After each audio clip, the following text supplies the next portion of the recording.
A kú déédé àsìkò yìí, kókó inú ìwé ìròyìn la mú wá fún yín láti inú àwọn ìwé ìròyìn ilẹ̀ Nàìjíríà. Orúkọ tèmi ni Ọmágbémisọ́lá Ọmọlọ́rọ̀mádé.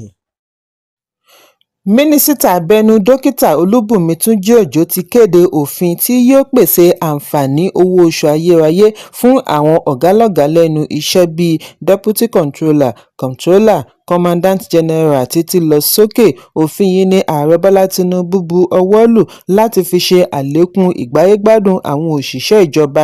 Mínísítà ṣe ìkéde yìí lánàá níbi ó ti ń sọ̀rọ̀ níbi ìpàdé àpérò ọdún 2025 fún àwọn mínísítà, níbi tí ó ti ṣàlàyé lẹ́kùnrẹ́rẹ́ àṣeyọrí mínísítírì wọn àti àsọdájú àfojúsùn wọn fún àfikún agbára àti iṣẹ́ ní gbogbo àjọ ìjọba.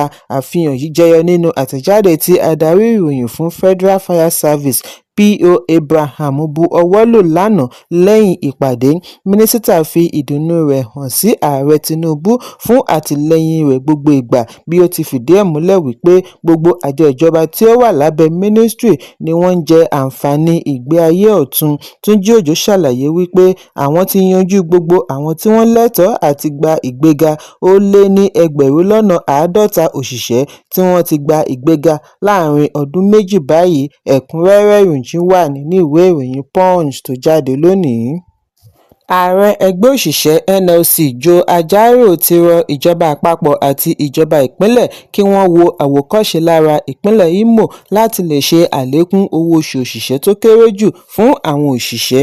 Níbi ìpàdé ẹgbẹ́ àwọn onímọ̀ ẹ̀rọ àti agbẹ́gilére ni Ajaero ti gbóríyìn fún gómìnà Hope Uzodinma fún akíkanjú rẹ̀ láti ṣe àlékún iye tí ó lápẹẹrẹ sí owó àwọn òṣìṣẹ́ ìpínlẹ̀ Imo. Ajaero ṣe àpèjúwe ìgbésẹ̀ yìí ní èyí tí ó wúni lórí, pẹ̀lú bí ọ̀pọ̀ ṣe ń béèrè ní ọwọ́ rẹ̀ wípé ǹjẹ́ èyí jẹ́ òtítọ́ bí. Òun sì dá wọn lóhùn wípé láti ìpínlẹ̀ Imo ni ìròyìn yìí ti wá, bí ó tilẹ̀ jẹ́ wípé òun kàn sí síwájú àkókò yìí. Ní báyìí ó ti dòun, òun ní owó tí ó pọ̀ jù lọ́wọ́ yìí, ó sì jẹ́ ìwúrí. Ajaero túbọ̀ rọ àwọn gómìnà yòókù kí wọ́n tètè jáṣẹ́ mọ́ra, kí wọ́n má dúró de ọdún mẹ́ta òfin ìjọba kí wọ́n tó ṣe àlékún.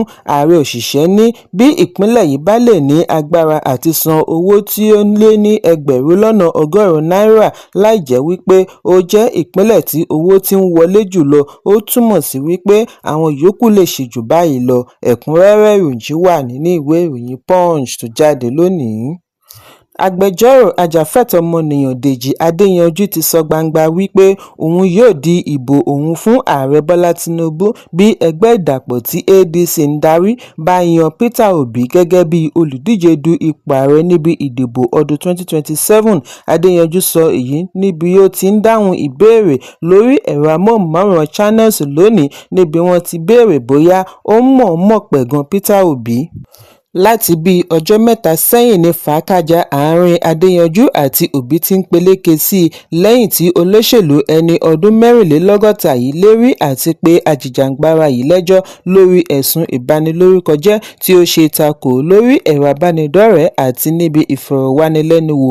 Adéyanjú dágunlá sí ìwé ẹ̀sùn tí ó fi ránṣẹ́, bí ó ti ní òun ṣetán àti kojú Obi nílé ẹjọ́. Adéyanjú fi ẹ̀sùn kan gómìnà náà fún ìpínlẹ̀ Anambra wípé ó ń ṣe àgbékalẹ̀ ètò òṣèlú tí kò fún aráàlú lálàáfíà, pàápàá jùlọ pẹ̀lú ìṣesí àwọn alátìlẹyìn rẹ̀ tí wọ́n ń pe ara wọn ní Obedient Movement lórí ẹ̀rọ ayélujára.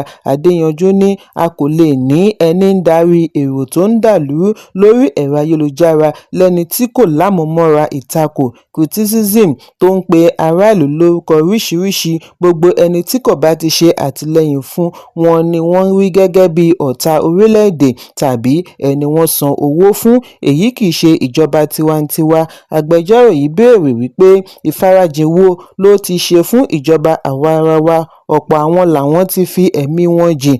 Àwọn gbọ́dọ̀ fọ iṣẹ́ òṣèlú mọ́, nítorí a kò lè ní àwọn tí wọ́n ń dúnkokò mọ́ aráàlú nítorí òṣèlú.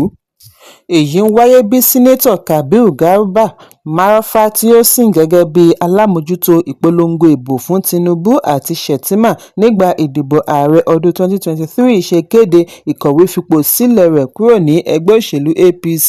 Marafa tí ó ṣaṣojú Zamfara Central ní ilé aṣòfin láàrin ọdún 2011 sí 2019 ní ìpinnu yìí wáyé látàrí bí ó ti ṣe àpèjúwe ìṣọwọ́darí ààrẹ Bọ́lá Tinubu ní àlòpatì bíi aṣọ àkísà use and dump style of leadership. Ìgbésẹ̀ yìí wáyé lẹ́yìn ìpàdé ọlọ́jọ́ méjì ní constituency Senator Kabiru Marafa níbi tí àwọn alátìlẹyìn láti ìjọba ìbílẹ̀ 14 ti kórajọ ní ìpínlẹ̀ Zamfara.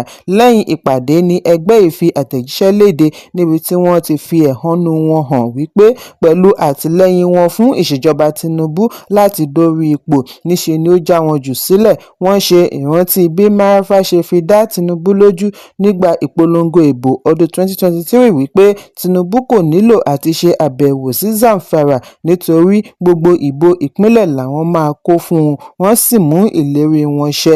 Pẹ̀lú gbogbo ìgbìyànjú wọn fún àṣeyọrí Tinubu, ipò Minister of State nìkan ni wọ́n rí dìmú nígbà tí àwọn ará àríwá ìwọ̀ oòrùn yòókù rí ipò méjì dìmú pẹ̀lú àwọn àǹfààní mìíràn. Wọ́n ní ìjọba Tinubu mọ̀ọ́mọ̀ ṣe èyí fún wọn ni. Ẹgbẹ́ yìí ní àwọn ti wá pinnu àti kó kílàńkó wọn kúrò ní ẹgbẹ́ APC títí kan gbogbo wọ́ọ̀dù 137 tí ó wà lábẹ́ wọn, wípé láìpẹ́ àwọn á kéde ẹgbẹ́ tuntun tí àwọn bá darapọ̀ mọ́ pẹ̀lú ìfẹ́ ara ìpínlẹ̀ Zamfara. Ẹ̀kúnrẹ́rẹ́ ìròyìn wà nínú ìwé ìròyìn Vanguard tó jáde lónìí. Kókó inú ìwé ìròyìn tòní kò ní jù báyìí lọ. Ẹ pàdé mi lọ́la fún àkọ́tún ìròyìn. Kí a tó lọ, ẹ má ṣaláì fi àkíyèsí yín ránṣẹ́ kí ẹ sì bá wa subscribe sójú náà wa lórí YouTube kí kókó inú ìwé ìròyìn lè máa tẹ̀ yín lọ́wọ́ ní kíákíá.